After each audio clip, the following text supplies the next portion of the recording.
Yo, what's going on, guys? It's your boy Psycho, and I have another review. This one is going to be on Season 6, Episode 11 of The Walking Dead, titled Knots Untie. Now, this one had a very interesting start, and I actually really loved it. Instead of just starting off with Rick, Michonne, and Jesus' situation, we started with Abraham and Sasha.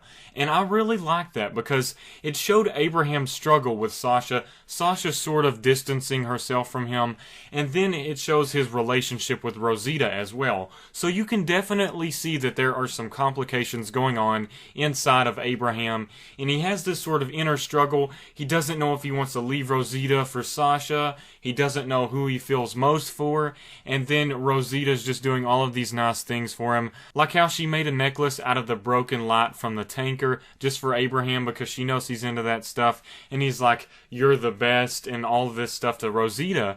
And even though he says that, deep down the audience members are thinking, yeah, but aren't you going for Sasha right now?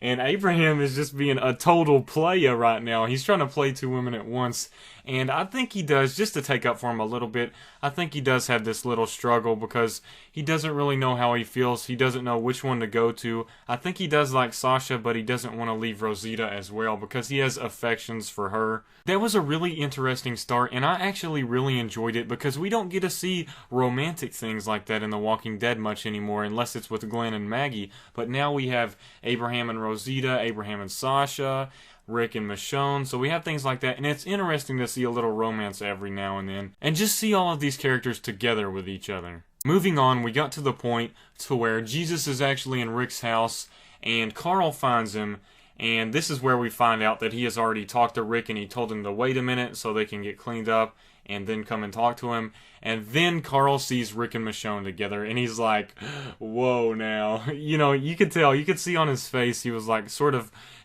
wondering what's going on when he saw them, and then he realized. And I really love the part where Rick just told Carl straight up, he's like, I would have told you, but it literally just happened the other night. No time other than last night. It literally just happened. And it was really cool because you could tell that Rick was showing Carl some respect here. He was treating him like a complete man and letting him know what was up inside his life as well. And it was also cool to see that Carl gave him this little touch of approval. He was like, it's alright, Dad. And he gave him a smile that basically said, go ahead, you're doing the right thing, I approve of it. So I thought that was really cool. Just to point out another little small detail, when they were all loading up into the RV, it looked really cool because it had this music going and it was showing all of the cast members of the show just heading into the RV. And it's just one of those really cool moments where you see all of the cast members going together to one place. Now, on the way there were some interesting parts as well. We got some decent dialogue.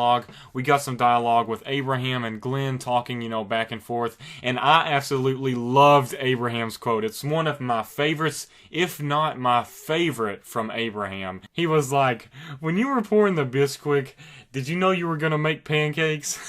I just cracked up so hard at that. I usually don't laugh out loud when I watch things on my own, but I literally laughed out loud when I saw him say this. Usually anything Abraham says is funny or badass, so that is why I love that character, and it was just such a funny line. Before I go on, I forgot to mention with the Jesus situation where he basically explained to Rick's whole group what was going on, why he stole the truck, and you can sort of see his point of view if you try to. Just think about it. Jesus is out, he's out in the world on his own, he's trying to find some supplies for his community, then he comes across these two badasses, Rick and Daryl, they've got guns, Jesus doesn't have guns. And you can sort of see why he would steal that truck, because his people do need food too, and they need all of this stuff. Well, they don't really need food, but they need other sorts of supplies. And basically, when he comes across two other people, he automatically assumes they're a threat, which is understandable. You see people like Rick and Daryl out there, you're sort of going to think twice about trying to interact with them. Jesus really did seal the deal on being a likable character, even for the audience members. A lot of the comic readers already love Jesus, including myself, but there were some audience members, even on Talking Dead, a lot of people said not to trust Jesus.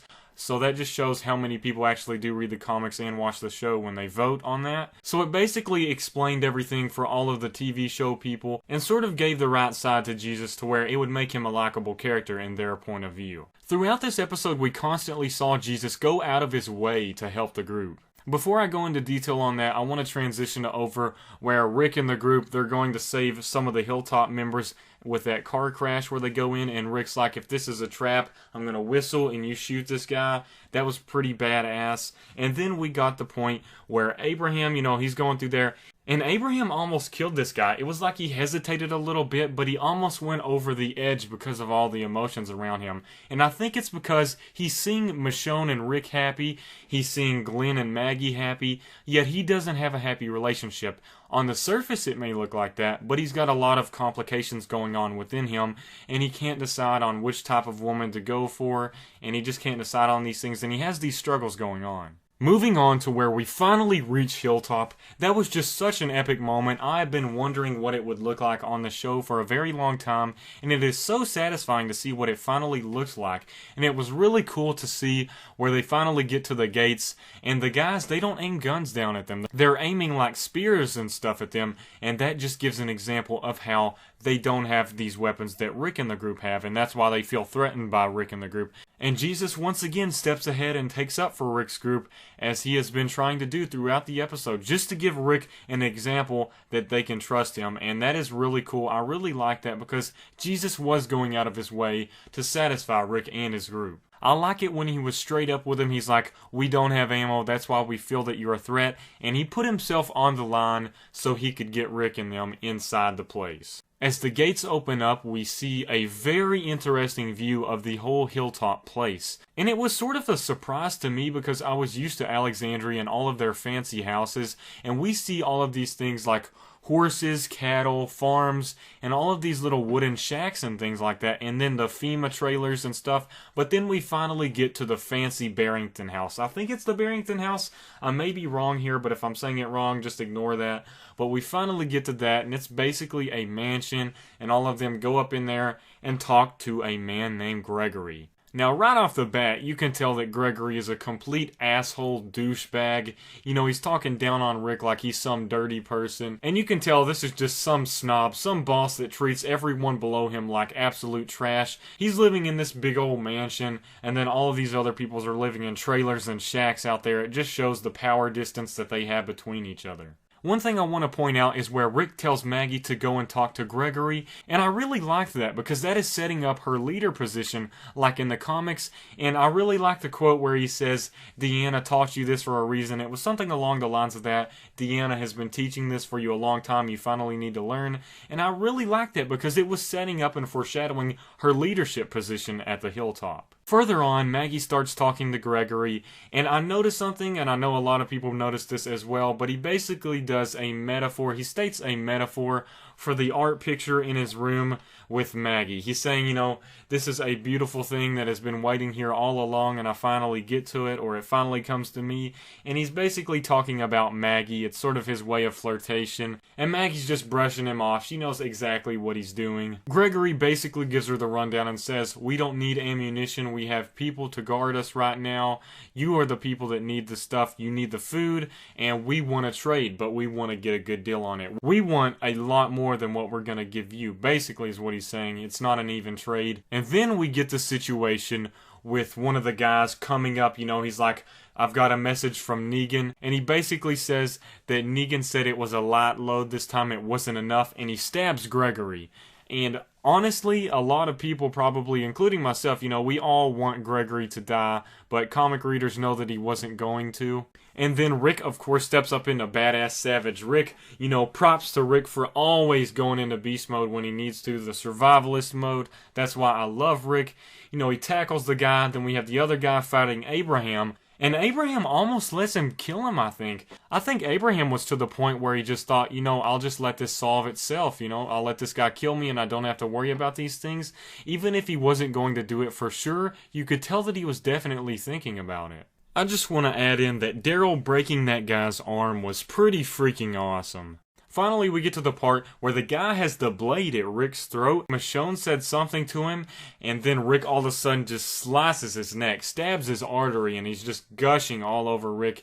And then Rick gets up, and everybody's like horrified at Rick with all of this blood on him, and he's just like, what? And I love the way he said that. He said it perfectly. I don't think you could have said it in a better way by any other actor. And I just love that. Everybody was going crazy and that woman punched Rick, which pissed me off. But you can definitely tell that there are some underlying things that are going on there. And Jesus goes up to Rick, basically explaining everything. And he takes up for Rick. Those guys are trying to stab him with a spear. And he once again put himself on the line for Rick. This is why I absolutely love Jesus, even when we didn't know if he was good or bad yet. And he puts himself on the line once again for Rick. And you can sort of tell that Rick and Jesus are starting to gain a lot of respect for each other. Rick is understanding Jesus, and Jesus is understanding Rick. After that, we get the proposal with Maggie. She goes and uses her communication skills once again with Gregory on his hospital bed. And she's basically saying, we can take care of these people. We can go ahead and take care of Negan. We can take care of all of them. And you give us some of your stuff. And Gregory starts talking about how he has all of this leverage. And she's like, no, you know what? We have the leverage.